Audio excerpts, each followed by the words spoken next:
ನಾವು ಕಾಂಗ್ರೆಸ್ನಲ್ಲಿ ಇದ್ದೀವಿ ಅಂದರೆ ಡಿ ಕೆ ಶಿವಕುಮಾರ್ ಒಬ್ಬರೇ ಕಾರಣ. ಸಿದ್ದರಾಮಯ್ಯವರ ಸಾಬ್ರೋಲಿಕೆ ಒಂದು ನಮಗೆ ತುಂಬ ಸಹಿಸೋಕ್ಕಾಗ್ತಾಯಿಲ್ಲ. ನೀವು ನೋಡಿದ್ದೀರಾ ಸಾಬ್ರು ಯಾವ್ಯಾವ ರೀತಿ ಮೆರೀತಿದ್ದಾರೆ. ಶಿವಮೊಗ್ಗದಲ್ಲಿ ಕತ್ತಿ ಹಿಡ್ಕೊಂಡು ಓಡಾಡ್ತಾರೆ, ವಿಧಾನಸೌಧದಲ್ಲಿ ಪಾಕಿಸ್ತಾನಕ್ಕೆ ಜಿಂದಾಬಾದ್ ಅಂತಾರೆ. ಆದರೆ ಸಿದ್ದರಾಮಯ್ಯನ ಸಾಬ್ರೋಲಿಕೆ ನಿಲ್ಸಗಂಟನೂ ನಾವು ಕಾಂಗ್ರೆಸ್ ಓಟ್ ಹಾಕೋದು. ಒಬ್ಬರೇ ಚೆನ್ನಾಗಿ ಮಾಡ್ತಿರ್ಬೇಕಾದ್ರೆ ಹೊಸಬ್ರು ಏನು ಮಾಡೋಕ್ಕೆ ಅದನ್ನು ನಾವು ಯೋಚನೆ ಮಾಡಬೇಕಾದ್ರೆ ಹಳುಬ್ರು ಏನಾದರೂ ಮಾಡ್ತಿಲ್ಲ ಅಂತ ಅಂದರೆ ಹೊಸ ಮುಖಗೆ ಇದು ಮಾಡ್ಬೋದು. ಹಳುಬ್ರೇ ಚೆನ್ನಾಗಿ ಮಾಡ್ತಿರ್ಬೇಕಾದ್ರೆ ಹೊಸ ಮುಖ ಅವಶ್ಯಕತೆ. ಕಾವೇರಿ ನೀರು ಹೇಮಾವತಿ ನೀರು ಉಳಿಬೇಕು ಅಂತ ಅಂದರೆ ಕುಮಾರಣ್ಣ ಗೆಲ್ಲೇಬೇಕು, ನಮ್ಗೆ ಸೆಂಟ್ರಲ್ ಮಿನಿಸ್ಟ್ರು ಆಗಲೇಬೇಕು. ಆ ಬೆಲೆ ಗೆಲ್ಲೋದಂತೂ ಖಂಡಿತ. ನಾವು ಈಗ ಲೀಡ್ ಲೆಕ್ಕ ಹಾಕ್ತಿದ್ದೀವಿ ಅಷ್ಟೇ. ಹಾಸನ ಚುನಾವಣಾ ಪ್ರತಿ ವರ್ಷದಿಂದ ಈ ವರ್ಷವೂ ತುಂಬ ರಂಗೇರಿದೆ. ಆದರೆ ಈ ವರ್ಷದಲ್ಲಿ ಬದಲಾವಣೆ ಗಾಳಿ ಬೀಸ್ತಾ ಇದೆ. ಪ್ರತಿ ವರ್ಷವೂ ಒಂದೇ ಕುಟುಂಬಕ್ಕೆ ಜನಗಳು ನಮ್ಮ ಒಂದು ಸಂಪ್ರದಾಯದಂತೆ ಒಂದೇ ಕುಟುಂಬಕ್ಕೆ ಮಾಮೂಲು ರೆಗ್ಯುಲರಾಗಿ ಅದೇ ಒಟ್ಟಿಗೆ ಕೊಡ್ತಾಯಿದ್ರು. ಬಟ್ ಈ ವರ್ಷದಲ್ಲಿ ನಮಗೆ ಬದಲಾವಣೆ ಗಾಳಿ ಬೀಸೋ ಮುನ್ಸೂಚನೆ ಕಂಡಿದೆ. ನಿನ್ನೆ ನಾವು ಚುನಾವಣಾ ಪ್ರಚಾರಕ್ಕೆ ಹೋದಾಗಲೂ ಅಷ್ಟೇ ಈ ಸಲ ಬದಲಾವಣೆ ತರಬೇಕು ಅಂತ ಜನಗಳ ಮನಸ್ಸಲ್ಲಿ ಪ್ರತಿಯೊಬ್ಬರು ಮನಸ್ಸುಗಳಲ್ಲೂ ಇದೆ. ಆದ್ದರಿಂದ ಈ ಸಲ ನಮ್ಮ ಕರ್ನಾಟಕದಲ್ಲಿ ಯಾವ ರೀತಿ ಫಲಿತಾಂಶ ಬರುತ್ತೋ ಗೊತ್ತಿಲ್ಲ. ಆದರೆ ನಮ್ಮ ಹಾಸನ ಜಿಲ್ಲೆಯಲ್ಲಂತೂ ಈ ಸಲ ಶ್ರೇಯಸ್ ಪಟೇಲ್ ಅಂತ ಒಬ್ಬ ಯುವಕ ನಿಂತಿದ್ದಾರೆ. ತುಂಬ ಸರಳ ಸಜ್ಜನಿಕೆಯ ವ್ಯಕ್ತಿತ್ವ. ಅವರು ಎಲ್ಲರಿಗಿಂತ ಅತಿ ಹೆಚ್ಚು ಮತಗಳನ್ನು ತಾಂಡಿ ಜಯಿಸಿಲ್ಲ. ಇಲ್ಲ ಅಭಿವೃದ್ಧಿ ಅವರು ಸುಮ್ಮನೆ ಪ್ರತಿ ವರ್ಷದಿಂದ ಒಂದೇ ಕುಟುಂಬಕ್ಕೋಸ್ಕರ ನಾವು ಅವರ ತಂದೆ ರೇವಣ್ಣವರು ಎಮ್.ಎಲ್.ಎ ಆಗಿದ್ದಾರೆ, ಅವ್ರ ಮಗ ಇನ್ನೊಬ್ಬರು MLC ಆಗಿದ್ದಾರೆ, ಇವರು MP ಆಗಿದ್ದಾರೆ. ಈ Prajwal Revanna last time MP ಆಗಿ ನಮ್ಮ ತಾಲೂಕಿಗೆ ಒಂದು ಸಲ ಬಂದೇ ಇಲ್ಲ ಫಸ್ಟ್ ಆಫ್ ಆಲು. ಆದರೆ ಅವ್ರಿಗೆ ಸುಮ್ಮನೆ ಹೆಸರಿಗೆ ಮಣ್ಣಿನ ಮಕ್ಕಳು ಅಂತ ಹೇಳೋದಕ್ಕೆ ಬಿಟ್ಟರೆ ಜನಗಳಿಗೆ ಅನುಕೂಲ ಆಗೋಂಥ ಯಾವುದೇ ಒಂದು ಒಳ್ಳೆಯ ಕೆಲಸವನ್ನು ಮಾಡಿಲ್ಲ. ಅದೇ ರೀತಿ ಇವರು ನಮ್ಮ ಶ್ರೇಯಸ್ ಪಟೇಲ್ ಒಂದು ತುಂಬ ಸರಳ ಸಜ್ಜನಿಕೆ ವ್ಯಕ್ತಿತ್ವ ಹೊಂದಿರೋ ಒಂದು ಯುವಕ. ಆದ್ದರಿಂದ ಈ ಸಲ ಅಂತೂ ಬದಲಾವಣೆ ಗಾಳಿ ಅಂತೂ ಬೀಸಿದೆ. ನೀವು ಪ್ರತಿ ವರ್ಷದಂತೆ ಈ ಸಲ ಆಗಲ್ಲ. ಈ ಸಲ ಒಂದು ಶ್ರೇಯಸ್ ಪಟೇಲ್ ಅತಿ ಹೆಚ್ಚು ಮತಗಳನ್ನು ಪಡೆದು ಜಯಶೀಲರಾಗ್ತಾರೆ. 100% ಗ್ಯಾರಂಟಿ ಇದು. ವ್ಯಕ್ತಿನೂ ಮುಖ್ಯ, ಮತ್ತು ನಮ್ಮ ಪ್ರಧಾನಿಯವರು ಕೂಡ ಮುಖ್ಯವಾಗ್ತಾರೆ. ಅವರು ಯಾಕೆ ಅಂದರೆ ದೇಶವನ್ನು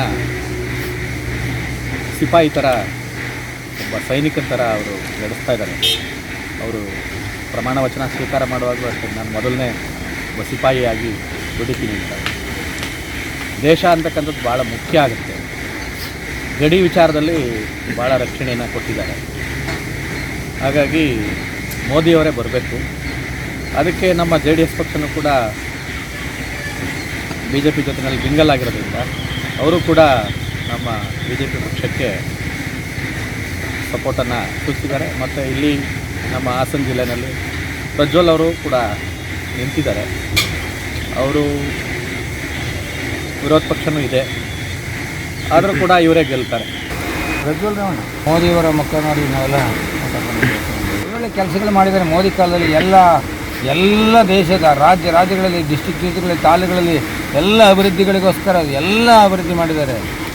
ಭಾಳ ಕೆಲಸ ಮಾಡಿದ್ದಾರೆ. ಎಲ್ಲ ಕಾರ್ಯಕ್ರಮಗಳಿವೆ. ಇವರು ಯಾವ ಅಭಿವೃದ್ಧಿ ಕಾರ್ಯಗಳು ಸರ್ ಒಂದು ನಡೀತಾ ಇಲ್ಲ. ಅದು ಭಾಳ ಬೇಸರ. ಜನ ಶ್ರೇಯಸ್ ಪಟೇಲ್ಗೆ ನಾವು ಮತ ಹಾಕಬೇಕು ಅಂತ ಅನ್ಕೊಂಡಿದ್ದೀವಿ ಸರ್. ಹೊಸ ಮಗ ಕೊಡಬೇಕು ಅಂತ ನಮ್ಮ ಆದ್ಯತೆ.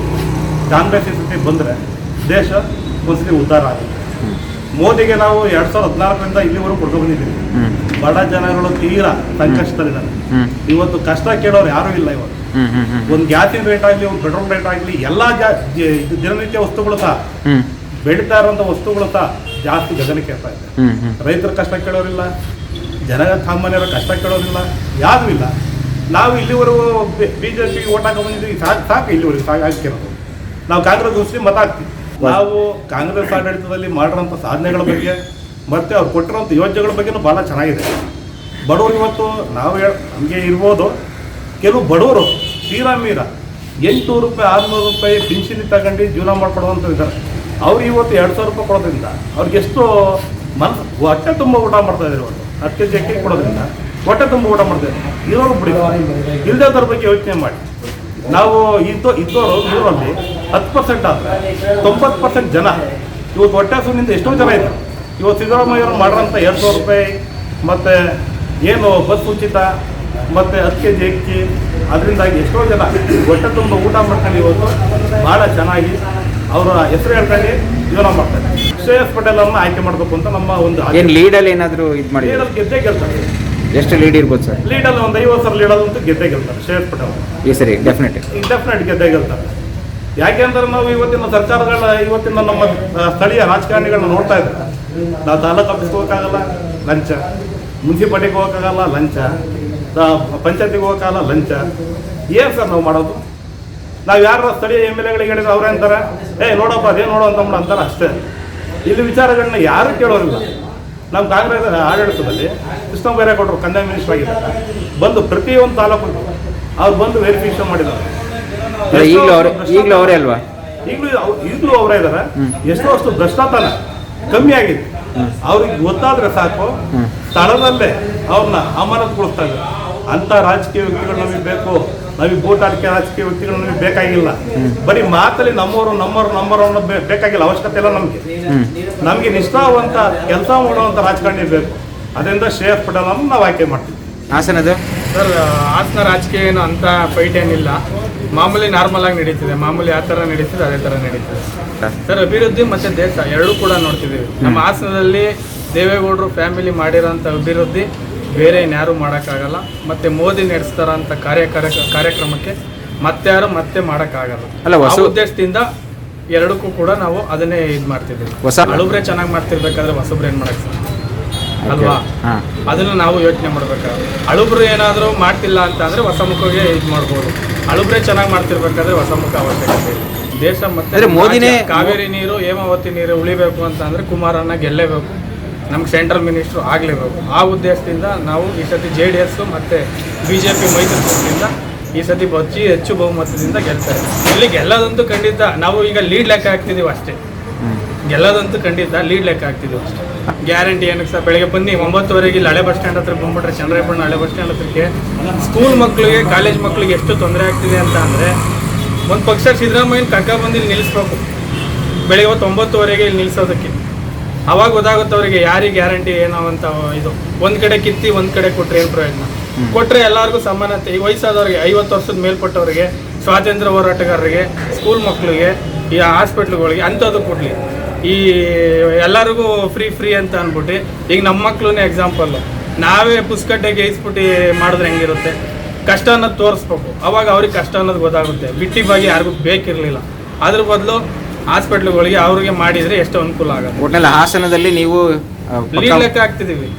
ಮೈತ್ರಿ ಗೆಲ್ಲುತ್ತೆ ಅಂತ ನಿಮ್ಮದು ಲೀಡ್ ಲೆಕ್ಕ ಹಾಕ್ತಿದ್ದೀವಿ. ಇಷ್ಟು ನಾವು ಸ್ಥಳೀಯವಾಗಿ ಹೇಳಬೇಕು ಅಂದರೆ ಕಾಂಗ್ರೆಸ್ಸಿಗರೆ, ನಮ್ಮ ತಾತ ಇರ್ಬೋದು, ನಮ್ಮ ಚಿಕ್ಕಪ್ಪ ಇರ್ಬೋದು, ಹುಟ್ಟದಾಗಿಂದನೂ ಕಾಂಗ್ರೆಸ್ಸಿಗೆ ಹೋರಾಟ ಮಾಡಿದ್ದಾರೆ. ಇತ್ತೀಚಿನ ರಾಜಕಾರಣ ಸಿದ್ದರಾಮಯ್ಯವರ ಸಾಬರೋಲಿಕೆ ರಾಜಕಾರಣ ನಮಗೆ ಭಾಳಷ್ಟು ನೋವುಂಟು ಮಾಡಿದೆ. ಅದಕ್ಕೋಸ್ಕರ ಇಡೀ ದೇಶದಲ್ಲಿ ಕಾಂಗ್ರೆಸ್ ಅವ್ರು ಬಿಟ್ಟು ಬೇರೆ ಯಾರು ಗೆಲ್ಲಿ. ಇದು ಸಿದ್ದರಾಮಯ್ಯವರ ಸಾಬರೋಲಿಕೆ ಒಂದು ನಮಗೆ ತುಂಬ ಸಹಿಸೋಕೆ ಆಗ್ತಾಯಿಲ್ಲ. ನೀವು ನೋಡಿದ್ದೀರಾ ಸಾಬ್ರು ಯಾವ್ಯಾವ ರೀತಿ ಮೆರೀತಿದ್ದಾರೆ. ಶಿವಮೊಗ್ಗದಲ್ಲಿ ಕತ್ತಿ ಹಿಡ್ಕೊಂಡು ಓಡಾಡ್ತಾರೆ, ಇಲ್ಲಿ ಇದಾಕಿದ್ರೆ ಇದಾಗ್ತಾರೆ, ವಿಧಾನಸೌಧದಲ್ಲಿ ಪಾಕಿಸ್ತಾನಕ್ಕೆ ಜಿಂದಾಬಾದ್ ಅಂತಾರೆ. ಅದೊಂದು ಭಾಳಷ್ಟು ನೋವುಂಟು ಮಾಡಿದೆ. ನಾವು ಕಾಂಗ್ರೆಸ್ಸಿನಲ್ಲಿ ಇದ್ದೀವಿ ಅಂದರೆ DK ಶಿವಕುಮಾರ್ ಒಬ್ಬರೇ ಕಾರಣ. ಅವ್ರಿಗೇನಾದ್ರು ಈ ಬಾರಿ ಭಾಳ ಇದಾಯಿತು ಅಂದರೆ, ಹುಟ್ಟಿನಿಂದ ನಮ್ಮ ಚಿಕ್ಕಪ್ಪತಿಯರೆಲ್ಲ ಹೋರಾಟ ಮಾಡ್ಕೊಂಡು ಬಂದಿದ್ದಾರೆ. ಅವ್ರ ವಿರುದ್ಧವೇ ನಾವು ಇದು ಮಾಡೋಕ್ಕೂ ರೆಡಿ ಇದ್ದೀವಿ. ಅಂದರೆ ಮೋದಿ ಬರಬೇಕು ಅಂತಲೇ ಏನು? ಮೋದಿ ಅಂತ ಅಲ್ಲ, ರಾಹುಲ್ ಗಾಂಧಿ ಇರ್ಬೋದು, ಸಿದ್ದರಾಮಯ್ಯ ಇರ್ಬೋದು, ಅವ್ರು ಬರಬೇಡ್ದು. ಯಾರು ಬರಲಿ, ಮಮತಾ ಬೆನರ್ಜಿ ಬರಲಿ, ಇಲ್ಲ ಯಾರೋ ನಮ್ಮ ಹಾಸನದಲ್ಲಿ ಬೇಕಾದ್ರೆ ಯಾರು ಅಂತ ವ್ಯಕ್ತಿನೇ ಗೊತ್ತಿಲ್ಲ, ಇಂಡಿಪೆಂಡೆಂಟ್ ಹಾಕಿರೋರೇ ಗೆಲ್ಲಿ. ಆದರೆ ಸಿದ್ದರಾಮಯ್ಯನ ಸಾಬರೋಲಿಕೆ ನಿಲ್ಸಗಂಟನೂ ನಾವು ಕಾಂಗ್ರೆಸ್ ಓಟ್ ಆಗಲ್ಲ. ನಾವು ಸ್ಥಳೀಯವಾಗಿ ಕಾಂಗ್ರೆಸ್ ಅವರೇ, ಸ್ಥಳೀಯವಾಗಿ ಕಾಂಗ್ರೆಸ್ಗೆ ಹೋರಾಟ ಮಾಡೋದು. ಆದರೆ ನಮಗೆ ಸಾಬರೋಲಿಕೆ ಭಾಳ ಇಲ್ಲಿ ಹಾಸನದಲ್ಲಿ ಯಾರು ಆಗಲಿ ಆ ಥರ ಏನಿಲ್ಲ ನಮಗೆ. ಒಟ್ಟಿನಲ್ಲಿ ನಾವು ಕಾಂಗ್ರೆಸ್ಸೇ. ಹಾಸನದಲ್ಲಿ ಭಾಳ ಟಫ್ ಇದೆ ಹಾಸನದಲ್ಲಿ. ಕೆಲವರು ಹೇಳ್ತಾರೆ ಅಭಿವೃದ್ಧಿ ಮಾಡಿಲ್ಲ ಅಂತ, ಕೆಲವರು ಹೇಳ್ತಾರೆ ರೇವಣ್ಣನೇ ಹಾಸನ ಉದ್ಧಾರ ಮಾಡಿದ್ದು ಅಂತ, ಕೆಲವರು ಕುಟುಂಬ ರಾಜಕಾರಣ ಅಂತಾರೆ. ಎಲ್ಲಿಲ್ಲ ಕುಟುಂಬ ರಾಜಕಾರಣ, ನೀವು ಹೇಳಿ.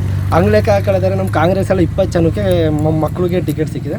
ಯಾರಾದರೂ ಸಿಕ್ಕಲಿ ಅಭಿವೃದ್ಧಿ ಮಾಡೋರು ಒಳ್ಳೇದಾಗಲಿ ಅಷ್ಟೇ. ಸಾಬರೋಲಿಕೆ ರಾಜಕಾರಣ ನಿಲ್ಲಿಸ್ತೀವಿ. ಈ ಹಾಸನದಲ್ಲಿ ಜೋರಾಗಿ ಈ ಬಾರಿ ಹಾಸನದಲ್ಲಿ ಭಾರಿ ರಂಗು ಭಾರಿ ಜೋರಾಗಿದೆ. ಆದ್ರೂ ಎಲ್ಲ ಜನಗಳು ಬದಲಾವಣೆ ತರಬೇಕು ಅಂತ ಶ್ರೇಯಸ್ ಪಟೇಲ್ ಅವ್ರಿಗೆ ಎಲ್ಲರೂ ಒಮ್ಮತದಿಂದ ಅವ್ರಿಗೆ ಜಯಗಳಿಸೋಣ, 2 ಲಕ್ಷ ಅಂತರದಿಂದ ಗೆಲ್ಲಿಸೋಣ ಲೀಡಿಂಗಲ್ಲಿ ಅಂತ ಎಲ್ಲ ಮಾತಾಡ್ತಾ ಇದ್ದೀವಿ. ಅವರ ತಾತ ಪುರುಷಾಮೇಗೌಡರು ಕೊಡುಗೆ ಅಪಾರ ಇದೆ. ಸ್ವಾಮಿಗಳ ಕ್ಷೇತ್ರದಲ್ಲಿ ಒಂದು ದಿವಸ ನಾವು ಮಠಕ್ಕೆ ಹೋದ ಸ್ವಾಮೀಜಿಯರು ಪ್ರವಚನ ಮಾಡ್ತಾಯಿದ್ರು. ಪುರುಷಾಮೇಗೌಡರು ಬಾಹುಬಲಿ ಆಸ್ಪತ್ರೆ ಕಟ್ಟಿದಾಗ 25 ಲಕ್ಷದ ಅನುದಾನ ಕೊಟ್ಟಿದ್ರಂತೆ. 25 ಲಕ್ಷ ಅನುದಾನ ಕೊಟ್ಟಿದ್ರಂತೆ ಆ ಮಠಕ್ಕೆ.